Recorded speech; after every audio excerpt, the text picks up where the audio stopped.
लाडले, आपको सवाल है कि a shopkeeper sells 2 TV, 1 TV is for rate 10,000, on selling 2 sets at the same price he makes a profit of 20%, and on the other he makes a loss of 20%.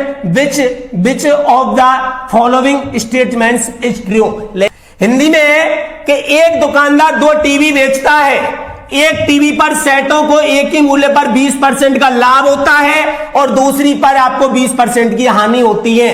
तो बताइए कि निम्न में से कौन सा कथन सत्य है। सवाल को यदि आपको बनाना और टैकल करना है तो आप अपने आप को एक दुकानदार के नजरिए से देखिएगा, ना कि स्टूडेंट्स के तरीके से। क्लियर? चलिएगा, तो 20% का लाभ और 20% की हानि, तो आपको मेरे लाडले के 20% का लाभ करोगे 120, कितना हो जाएगा? 120 हो जाएगा गुणा। आगे कह रहा है 20% की हानि, तो मैं लिखूंगा यानी कि 100 में से 20 गया तो 80 बचेगा और प्रतिशत हटाया तो भाग 100। कट्टम कुटाई किया 12 कितना आएगा?